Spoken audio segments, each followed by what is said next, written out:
ara tahta ramadi wa midha narin. Ita wuta tana fara ne daga kyastu. Mafi yawa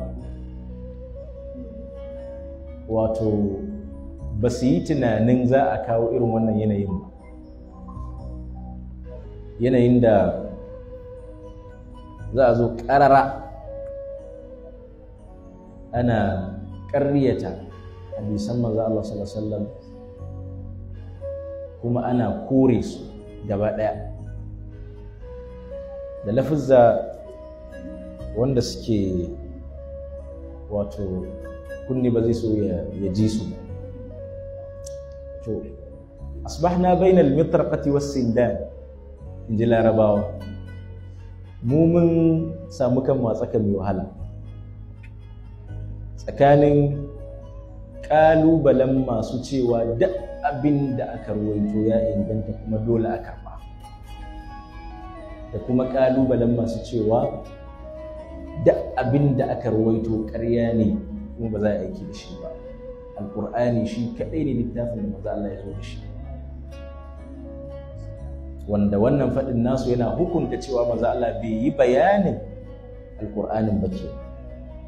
A dai lokacin da su kuma suna zama a mimbaransu na tafsiri, ana ja musu aya suna ƙarin bayani, suna ƙarin haske, suna sharhi, suna faɗaɗa bayanai da jawabai, suna tallan aƙidunsu da molanka.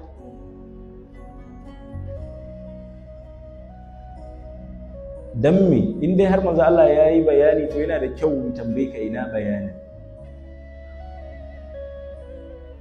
Ya kamata mu tambaye ka gamsu manzo Allah ya yi bayanin Alƙur'ani, na gamsu, to fito mana da shi, fito mana da bayanan da manzo Allah ya yi game da littafin da aka sauka masa. Wannan kafin ƙalubale na yadda kake gudanar da addinin ka wanda muke buƙatar gaba sanka sai ka fito mana da komai daga Alƙur'ani da idan da'awarka ta gaskiya ce, wanda kuma wallahi al'azim ba za su iya. Fa buhita alladhi kafar, shi yasa sai dai mantiki, sai dai falsafa, sai dai kafiya, sai dai kai daman tattaunawa ma da ɗan Ƙur'ani bata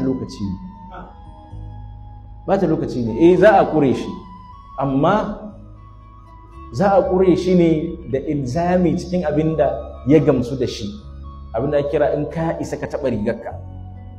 Amma duk inda ka tafi, wato shi ƙoƙari zai ma a kuma bazama gaba ɗaya, amma kasa gane inda aka dosa. Ƙoƙarinsa kenan. Saboda me? Saboda ba fatansa, ba burinsa bane a fahimci addini, a'a a bazama mutane gaba ɗaya. Wai an ce idan kasuwa ta tashi, ko yau kasuwa ta tashi dan koli ya ci riba, to su wannan suke so su yi wa addinin musulunci. Yadda 'yan karta suke yi, an cinye mutum a buga tebur ko a buga fulo, haka ne, a tashi rigima a watsi, to su wannan suke so a yi addinin musulunci. Irin yadda in an zo ana alfasha a ball, ana duro, wannan zai fitar da wannan, za a yi ƙoƙarin a tada rigima, shi kenan a ce an tashi, to su wannan abin suke so a yi. Ina ba ku misali ne da irin yare na 'yan zamani. Amma ban da haka ɗan uwa, waɗanda muke ƙalubalanta 'yan ƙur'ani tare da su, mu muna yi, su suna yi. Akwai bambanci na manufa da manhaji, an fahimta, a tsakaninmu da su akwai bambanci. Mu ba muna kare hadisai da da'awar duk hadisin da aka rawaito ya inganta ba, wannan ba da'awar mu bace. Su kuma da'awar su kenan, duk da su ma a baki ne take haka, ko kuma wajen musu take haka, amma aikin su yana ƙaryata faɗin su. Ba su yadda da cewa duk abin da aka rawaito ya inganta, ba su yadda da wannan ba. A aikata ba su yadda ba. Akwai hadisai rututuka sunan da yawa cikin sahihul kutub din, wanda da ka jawo mutum, maimakon ma ya tsaya ya kalubalanci abin da ka ja masa, a'a kawai tambara ka zai ce kai kaza ne, shikenan kawai yi maka hukunci. Akwai wannan kalubalen. mu muna wato kishin hadisan manzo Allah sallallahu alaihi wasallam a matsayin su na ginshikin addinin musulunci bayan alqur'ani mai girma, a matsayin su na bayanan manzon Allah kan yadda za a yi wannan addini. Wannan kuma baya rushe cewa akwai abubuwan da ba su inganta ba, musamman manya-manyan littafan nan wanda ake wa lakabi da asahhul kutub, da faro tun daga kan sahihul bukhari.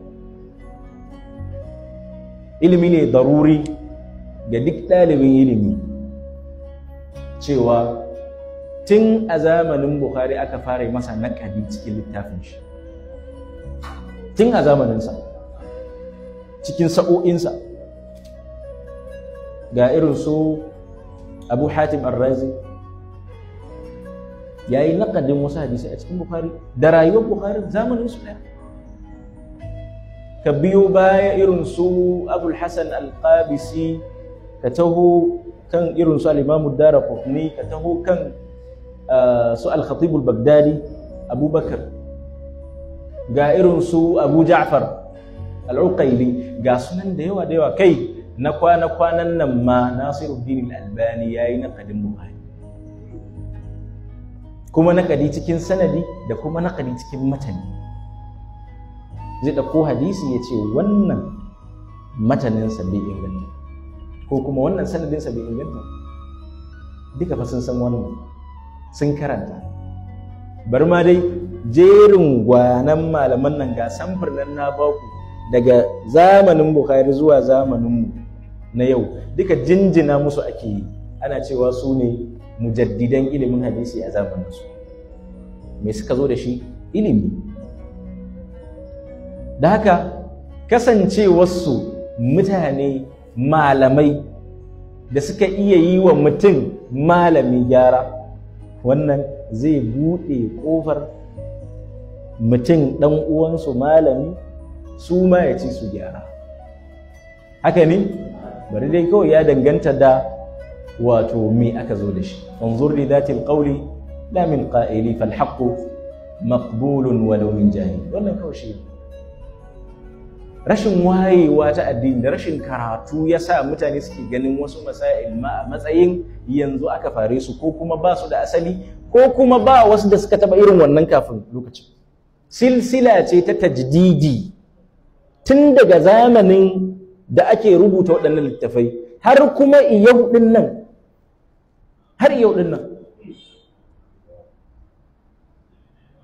bari dai kawai suna duba waye yayi maganar, dan wata firqa ne, daga wata al'umma ya fito, me yake da'awa, me manufarsa, duka waɗannan abubuwan suke dubawa su ki karɓar gaskiya. Da haka shine na gaya muku asbahna bainal mitraqati was sindan. Ga waɗannan suna so su wato rufe wata ƙofa wacce take a buɗe, abinda ya halattawa wato Abu Hatim Ar-Razi ko Abul Hasan Al-Qabisi ko Ad-Daraqutni ko Nasiruddin Al-Albani ko zuwa ƙarshe ko ma wane ne zai halattawa kowa in dai da sunan ilimi ne, in dai da sunan ilimi ne. Dalika fadlullahi yuti man yasha. Allah ya takeice iliminsa sai wani zamani. Bashariya ba ta cikin kowa, ajizanci ba cikin kowa. Waɗancan da suka gabata annabawa ne, ba sa kuskure. Mutane ne. Haka ne? Ku kuke ce mana hum rijalun wa nahnu rijal. Ku kuke yau maimaita mana wannan a lokacin da kuke so a bijirewa iyayenmu da kakanninmu. Kuna so ku nuna cewa wato sufaye ba komai bane. Su mutane ne, muwa mutane ne. Ina kuka bar wato nassin da kuke yawan nana tashi a kullum? Kullun yu'khadhu minhu wa yurad illa sahib hadha al-qabr. Wanda kuma gaskiya ne haka. Gaskiya ne.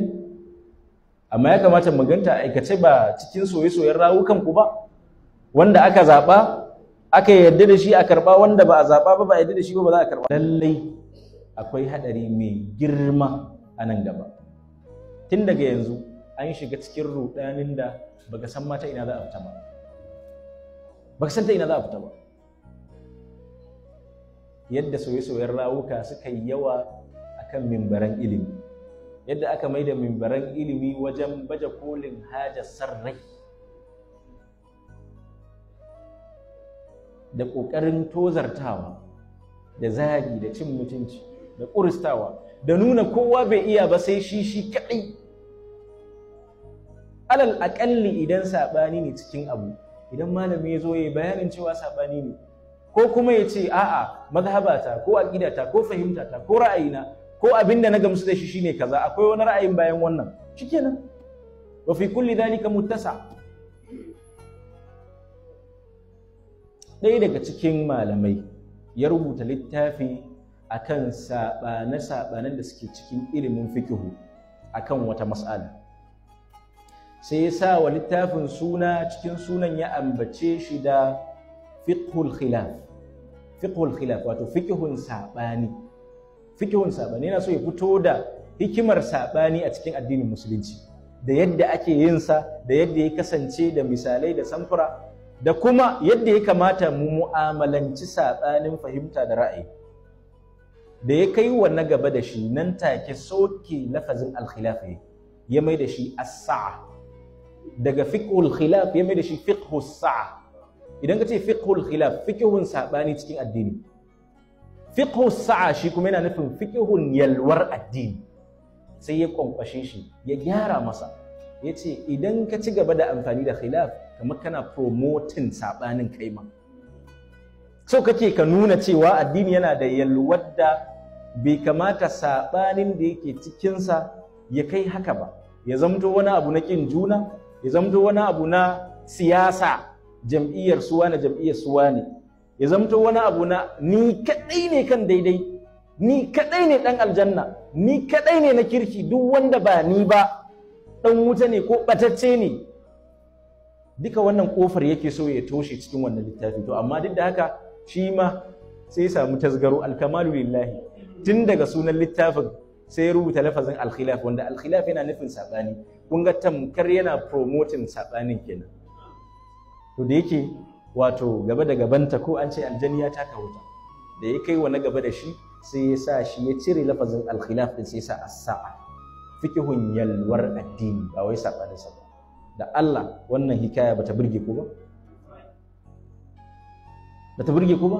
To irin wannan hangen, irin wannan wato manzur din, mahanga, da irin wannan idan mai wannan kwallin kyakkyawa ya kamata mu dinga kallon saɓane-saɓanen da suke cikin mu na addini.